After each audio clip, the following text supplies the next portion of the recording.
മുസ്ലിം youth league സംസ്ഥാന secretary P K. ഫിറോസിനെതിരെ കടുത്ത ആരോപണങ്ങളുമായി വീണ്ടും കെ.ടി. ജലീൽ. ഫിറോസ് ദുബായിലെ Fortune house general trading LLC എന്ന കമ്പനിയിലെ സെയിൽസ് മാനേജറാണെന്നതിന്റെ രേഖകൾ അദ്ദേഹം മലപ്പുറത്ത് നടത്തിയ വാർത്താ സമ്മേളനത്തിൽ വിതരണം ചെയ്തു. ഫിറോസിന് മാസം 5.25 ലക്ഷം രൂപ ഇന്ത്യൻ പണം ശമ്പളം ലഭിക്കുന്നതിന്റെ രേഖകളും അദ്ദേഹം പുറത്തുവിട്ടു. 2021 താനൂരിൽ തെരഞ്ഞെടുപ്പിൽ മത്സരിക്കുമ്പോൾ 25 ലക്ഷം രൂപയുടെ ബാധ്യതയുണ്ടെന്നാണ് സത്യവാങ്മൂലത്തിൽ കാണിച്ചിരുന്നത്. 2024 ആയപ്പോഴേക്ക് 5.25 ലക്ഷം രൂപ ശമ്പളം വാങ്ങുന്ന സ്ഥിതി യൂത്ത് ലീഗിന്റെ സംസ്ഥാന ജനറൽ സെക്രട്ടറിക്ക് എങ്ങനെയുണ്ടായി എന്ന് ജലീൽ ചോദിച്ചു.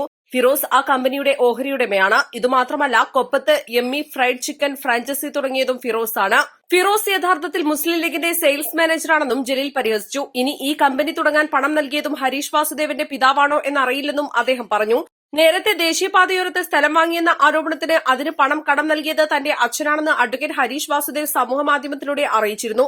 600 രൂപയുടെ ധോത്തി ചലഞ്ച് നടത്തി 16 കോടി രൂപയിലേറെ സമാഹരിച്ചതിലെ അഴിമതിയെക്കുറിച്ചും ജലീൽ പരാമർശിച്ചു. അന്ന് നൽകിയ ധോത്തി നിലവാരം കുറഞ്ഞതാണെന്ന് തെളിയിക്കാൻ ഒരു യൂത്ത് ലീഗുകാരൻ തന്നെ നൽകിയ ധോത്തിയും അദ്ദേഹം പ്രദർശിപ്പിച്ചു. ഇത്തരം ആരോപണങ്ങൾ ഉന്നയിക്കുമ്പോൾ സ്വജനപക്ഷപാതമെന്ന ആരോപണമാണ് ഇവർ തിരിച്ചു ഉന്നയിക്കുക. തന്റെ വാദം പോലും കേൾക്കാതെ സിറിയക് ജോസഫ് എന്ന ജഡ്ജിയെ സ്വാധീനിച്ചാണ് തനിക്കെതിരായ വിധിയുണ്ടാക്കിയതെന്നും അദ്ദേഹം ആരോപിച്ചു. പി.കെ. കുഞ്ഞാലിക്കുട്ടിയെ കുറ്റവിമുക്തനാക്കിയ ജഡ്ജിയാണ് അദ്ദേഹം. അതിന് പകരമായാണ് അദ്ദേഹത്തിന്റെ ബന്ധുവായ ജാൻസി ജെയിംസിനെ MG സർവകലാശാലയുടെ VC ആക്കിയത്. ഇതെല്ലാം നേരത്തെ ആരോപിച്ചിട്ടും തനിക്കെതിരെ നിയമ നടപടി സ്വീകരിക്കാൻ ജഡ്ജിയോ VCയോ മുസ്ലിം ലീഗോ തയ്യാറാവാത്തത് എന്തുകൊണ്ടാണെന്നും ജലീൽ ചോദിച്ചു. താൻ ഈ പറഞ്ഞതെല്ലാം സത്യമാണെന്ന് ഖുറാൻ തൊട്ട് സത്യം ചെയ്യാൻ തയ്യാറാണെന്ന് ഖുറാൻ കയ്യിൽ പിടിച്ച് കെ.ടി. ജലീൽ പറഞ്ഞു. ഇതുപോലെ സത്യം ചെയ്യാൻ പി.കെ. ഫിറോസ് തയ്യാറാണോ എന്ന് അദ്ദേഹം വെല്ലുവിളിക്കുകയും ചെയ്തു. രാഹുൽ മാങ്കൂട്ടത്തിന്റെ പ്രശ്നത്തിൽ കോൺഗ്രസ് കാണിച്ച മാന്യതയുടെ ഒരു അംശമെങ്കിലും മുസ്ലിം ലീഗിനുണ്ടെങ്കിൽ പി.കെ. ഫിറോസിനെ മാറ്റി നിർത്തണമെന്നും ജലീൽ ആവശ്യപ്പെട്ടു. കൊച്ചിയിലെ മൾട്ടിനാഷണൽ കമ്പനികൾ അവരുമായിട്ട് സംസാരിക്കുന്ന വിഭാഗത്തിന്റെ ചീഫ് മാനേജറാണ്.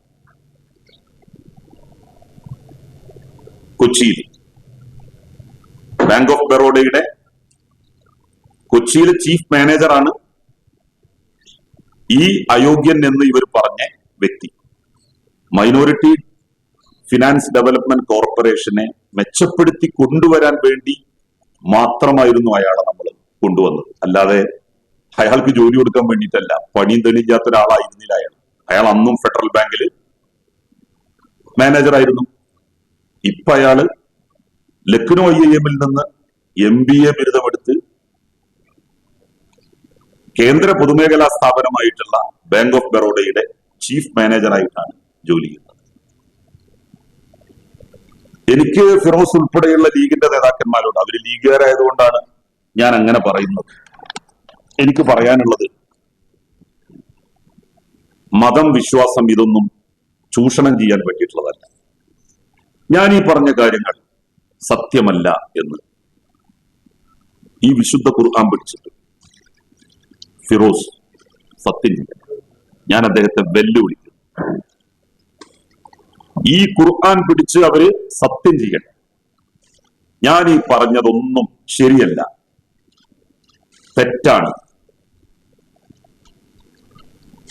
ജഡ്ജി സിറിയക് ജോസഫിനെ സ്വാധീനിച്ച് നേടിയെടുത്ത വിധിയാണ്. എനിക്കൊരു വക്കീൽ നോട്ടീസ് പോലും അയക്കാതെ, എനിക്കൊരു നോട്ടീസ് അയക്കാതെ, എന്നെ കേൾക്കാതെ ഞാൻ സത്യം ചെയ്യാം.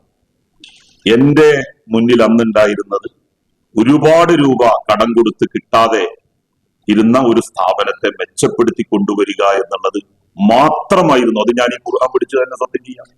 അല്ലാതെ ജോലിയില്ലാത്ത, പണിയില്ലാത്ത എന്റെ ഒരു ബന്ധുവിന് ജോലി കൊടുക്കുക എന്നുള്ളത് എന്റെ ലക്ഷ്യമേ ആയിരുന്നില്ല. കാരണം നമ്മൾ പറഞ്ഞാൽ കേൾക്കുന്നവരാണ്. ഇത്തരത്തിലുള്ള ആളുകൾക്ക് യാതൊരു ദാക്ഷിണ്യവുമില്ലാതെ നോട്ടീസ് കൊടുത്ത് പണം തിരിച്ചു പിടിക്കണം, അത് മാത്രമായിരുന്നു എന്റെ ലക്ഷ്യം. അതിനെയാണ് വക്രീകരിച്ച് എന്നെ സ്വജനപക്ഷപാതിയാക്കി ഇദ്ദേഹത്തെ കൊണ്ട് ഒരു വിധി പുറപ്പെടുവിച്ച് അന്ന് കാവൽ മന്ത്രിസഭയിൽ നിന്ന് ഞാൻ രാജിവെക്കുന്ന സാഹചര്യം ഉണ്ടാക്കിയത്. എന്ത് മോശമായിട്ടുള്ള പണിയും എടുക്കാൻ, ഏതാളുകളെയും സ്വാധീനിക്കാൻ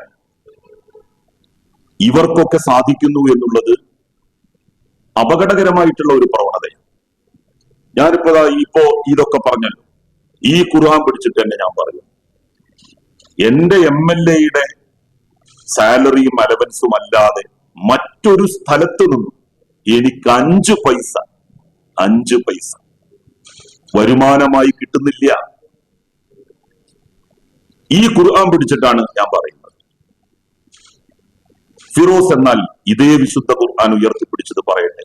ഇതില് ഗോൾഡ്, സ്വർണം കടത്തി എന്നാണല്ലോ പറഞ്ഞത് ഖുർആന്റെ മറവിൽ.